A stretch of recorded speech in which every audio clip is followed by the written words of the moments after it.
Hello दोस्तों, कैसे हो आप। जैसा कि आप जानते हैं, मैं एडवोकेट समीर अहमद,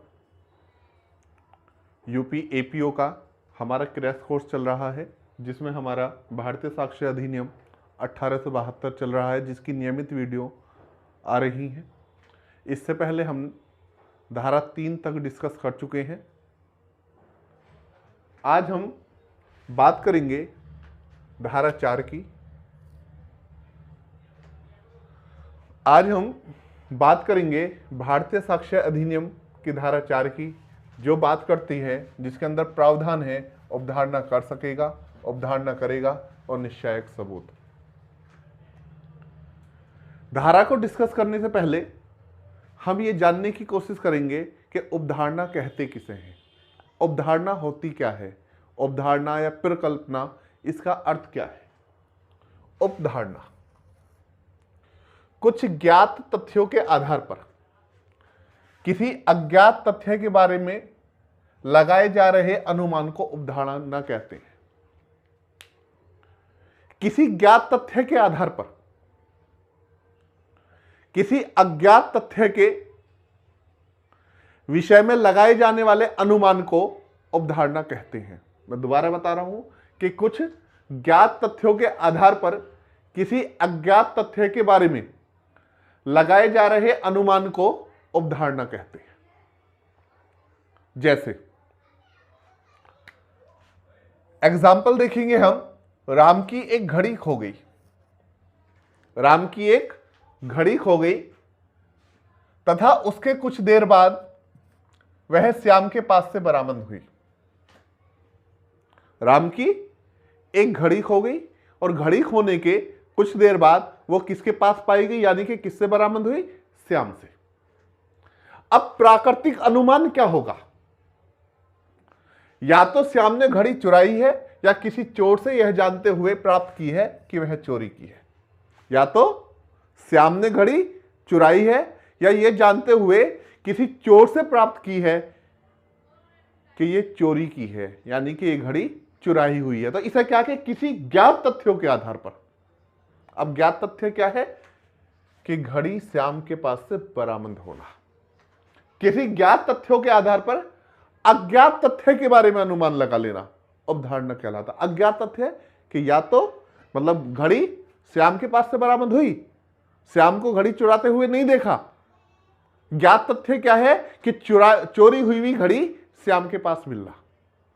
कि किसी ज्ञात तथ्य के आधार पर अज्ञात तथ्य के बारे में अनुमान लगा लेना उपधारणा क्या। अब अज्ञात तथ्य के बारे में, यानी कि अब प्राकृतिक उपधारणा क्या होगी कि या तो श्याम ने घड़ी चुराई है या किसी चोर से यह जानते हुए प्राप्त की है कि घड़ी चोरी की है।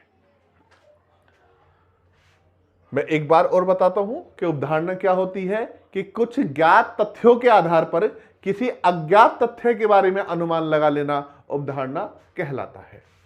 यह तो हमने समझ लिया उपधारणा का अर्थ।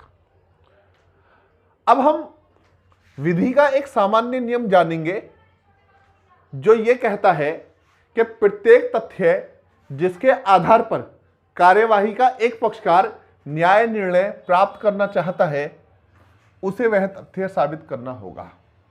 यानी कि अगर जो कोई पक्षकार, वाद या कार्यवाही का पक्षकार, अगर जो किसी तथ्य के बारे में कहता है तो उसे ही वो तथ्य साबित करना होगा।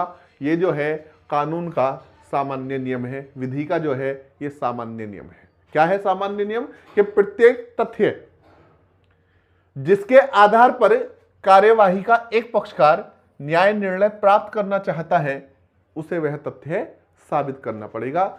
ए कहता है कि बी ने जो है मेरी घड़ी चुराई है। ए कहता है कि बी ने मेरी घड़ी चुराई है, तो बी ने ए की घड़ी चुराई है, यह तथ्य जो है ए को साबित करना होगा। यानी कि जो किसी तथ्य की बात करता है, जो किसी वाद या कार्यवाही में किसी तथ्य को उठाता है, उस तथ्य को साबित करने का भार उसी व्यक्ति पर है जो उस तथ्य के बारे में कहता है। लेकिन उपधारणा इसका अपवाद है, याद रखना।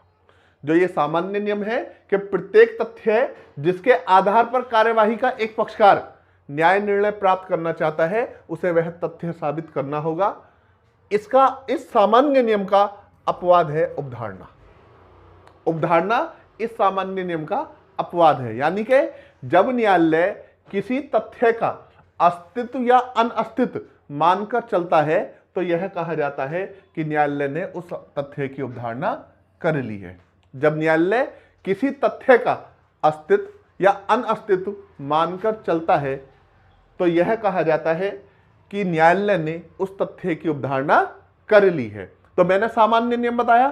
सामान्य नियम तो यह है कि वाद या कार्यवाही का जो पक्षकार किसी तथ्य को स्वीकार करता है उसे ही यह साबित करना पड़ेगा कि इस तथ्य का अस्तित्व है। लेकिन उपधारणा इस सामान्य नियम का अपवाद है। उपधारणा इस सामान्य नियम का अपवाद क्यों है? आखिर उपधारणा को न्यायालय उपधारणा क्यों करेगा? जनरली सामान्यतः विधि के न्यायालय अनुमान या उपधारणाओं के आधार पर नहीं चलते हैं। जनरल रूल क्या है?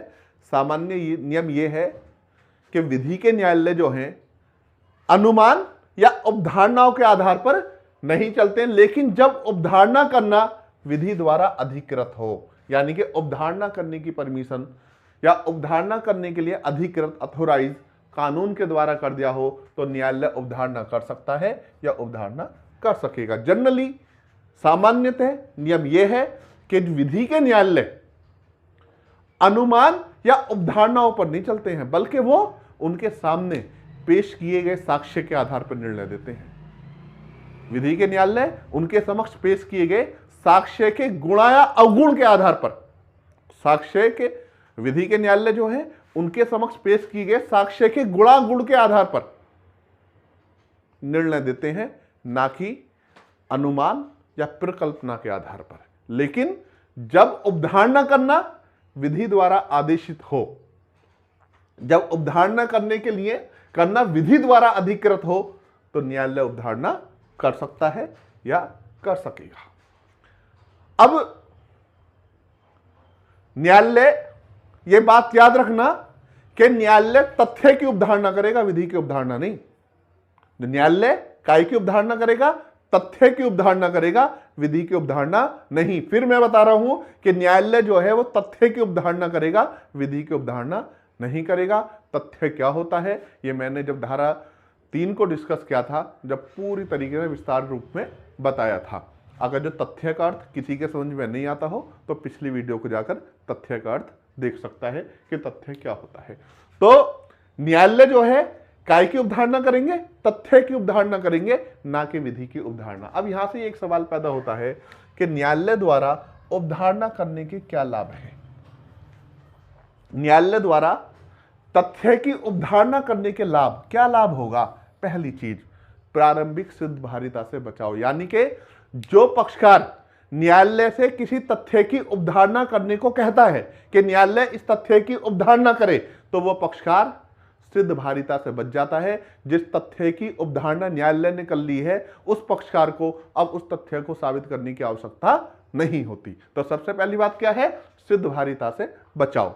उपधारणा का पहला लाभ क्या है कि जो वाद या कार्यवाही का जो भी पक्षकार न्यायालय से यह चाहता है कि न्यायालय को इस तथ्य की उपधारणा करनी चाहिए और न्यायालय उस तथ्य की उपधारणा कर लेता है, तो अब उस पक्षकार को उस तथ्य को साबित करने की आवश्यकता नहीं होती। तो क्या हुआ कि पहला लाभ है इसका, प्रारंभिक सिद्धभारिता से बचाव। दूसरा कि विपक्षी ठोस सबूत पेश करके उपधारणा को खंडित कर सकता है। विपक्षी ठोस सबूत पेश करके उपधारणा को जो है खंडित कर सकता है, खंडित कर सकता है उपधारणा को ठोस।